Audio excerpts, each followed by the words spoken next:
Leeta is a new Adobe character animator puppet that I recently made, and she's free for anyone to download and use however you want. The link is in the video description below. While the underlying artwork is a relatively primitive collection of simple shapes, there's a lot going on behind the scenes to help bring her to life. In this video, we're going to walk through 3 advanced character animator rigging concepts that you can apply to your own characters.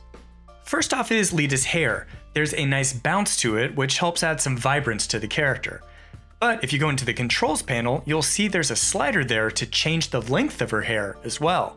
Leeta actually has 4 groups inside her that contain groups of independent hair strands. There are 25 individual hair layers in all. Each strand is set up like you normally would for dangling objects. Move the green origin dot to the root and place a dangle handle at the opposite tip. Then I deleted the main physics behavior that gets added to the puppet when you first import it, and instead added physics behaviors to each hair group. When you get rid of the global behavior and isolate behaviors on individual elements, you can give them each their own set of controls. By default, you'll notice gravity is facing straight down because, well, that's how gravity normally works.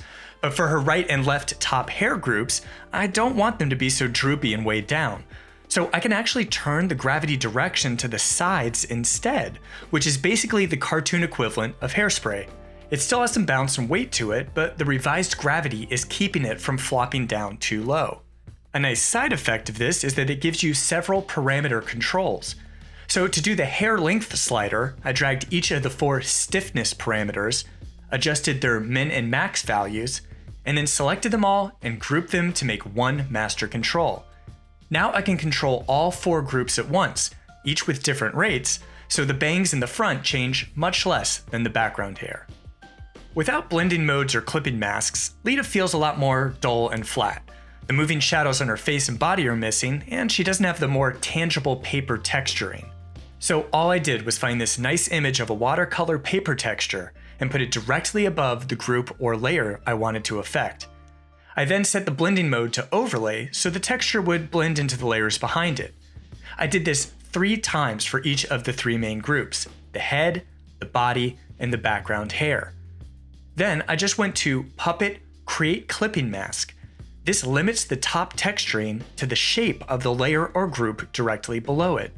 The same technique was done with the shadows on the face and body. You'll notice the actual shadow layers extend much farther than the face and body, and that's because in the next step we're going to have them move as you move your head, so you need some extra buffer room where the shadows will cover more of the character. But it's exactly the same as what we did for the texture. Put the shadow layer directly above the group or layer you want it to be confined to, and do Puppet Create Clipping Mask.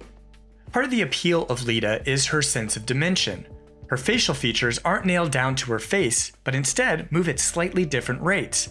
Sliding shadows are cast over her face and shirt, and the ears seem to move the opposite way, sometimes becoming partially hidden behind the head. This is a concept called parallax, and it just means that the things closer to your field of view move differently than things that are further away. Character Animator has a parallax strength parameter in the face behavior that controls the eyes and nose.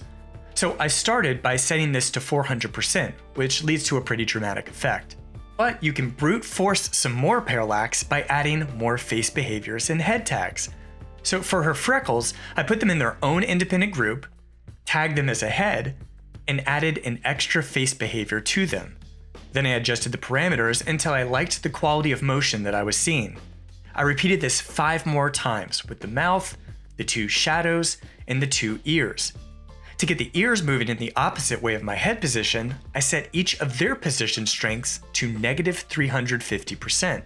When you move all these elements together at the same time with your head motions, it creates a nice parallax effect and helps the character feel less like a flat Photoshop file and more like a living animated persona. Anyway, that's a quick look at Leeta. Feel free to download her and use her in your own creations, or dig deep into rig mode and see exactly how everything works behind the scenes. As always, please share anything you make on social media with #CharacterAnimator, and if you need help, the best place for support is the official Character Animator forums. Thanks for watching, and have fun.